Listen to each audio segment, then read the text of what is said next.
Hey everyone, Will here. Welcome back to Game Scoop Central. It's Monday, which means it's time for your weekly wrap-up of all the biggest gaming news. We've got a lot to talk about today. Steam is laying down the law on the in-game ads. PlayStation had a rough week with outages and a lukewarm state of play. Ubisoft's revenue is looking shaky, and Microsoft somehow has more PS5 releases lined up than Sony. Yeah, it's a weird one this week. Let's get into it.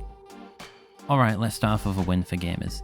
Valve just dropped the hammer on any Steam game that forces players to sit through advertisements. This means no more games trying to sneak in ads while you're just trying to play. This comes after Steam updated its policy to straight up ban any game that requires you to watch ads for any reason. Honestly, it's a relief. Nobody wants to boot up their game on their PC only to be hit with an ad that says buy these coins while they're 99% off, before they even get to the main menu. Good move, Valve. Let's hope the other gaming giants join this trend. Moving on to Sony, it's been a bit of a mess over there. PlayStation had a massive 24-hour outage that left people unable to access their digital games. To make up for it, Sony is offering 5 free days of PlayStation Plus. Sounds nice, right? Well, the weird part is that Sony hasn't really explained what actually happened, just a whoops, here's some free time. On top of that, we had a State of Play presentation and the reception, not great. There were a few interesting announcements, but overall it didn't look like Sony brought the heat. The reaction has been lukewarm at best, considering how much PlayStation fans have been craving something exciting. This was kind of a letdown. And speaking of PlayStation, you'd think Sony would be releasing lots of PS5 games this year, right? Nope. So far in 2025, Microsoft has actually announced more PlayStation releases than Sony itself.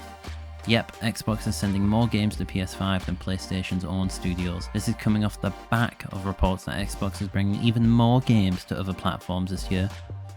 Meanwhile, Ubisoft isn't having the best time either. Their latest financial report shows a 31% drop in revenue, bringing in around 990 million euros instead of the 1.4 billion from the same period last year. That's a big dip. It's not surprising though, considering Ubisoft hasn't had a major hit recently. They've been leaning on their Assassin's Creed brand as well as the Avatar game, but neither really lit the world on fire. They've got some interesting releases coming up, so we'll see if they can turn things around. On the other hand, Remedy seems to be doing alright. They just put out an update on their current projects, including the upcoming Control sequel and the much anticipated Max Payne 1 and 2 remakes. And that's awesome. Remedy has always made amazing games, and it's nice to see them finally getting that recognition. Alright, before we wrap up, let's check out some games that dropped this week. Civilization 7, the latest installment in the renowned strategy series, offering fresh gameplay mechanics and expansive empire building, released this week, although it's open to mixed reception due to some bugs. Forgive me for this pronunciation, but Shunjinku, a unique dungeon crawling RPG that integrates Japanese language learning into its mechanics, providing both an engaging story and educational experience, is also released this week, and it seems to have been received really well. So if you're a hardcore weeb or trying to learn Japanese, maybe this is the game for you. Finally, we have the Tomb Raider Remastered Collection 2, which is a remastered Tomb Raider 4, 5 and 6, and it brings the classic Lara Croft adventures to modern platforms with enhanced visuals. This follows the first collection, which was remastered as the first 3 games of all their DLC, and honestly it's just really nice to see the Tomb Raider franchise getting some love. Let's hope it continues.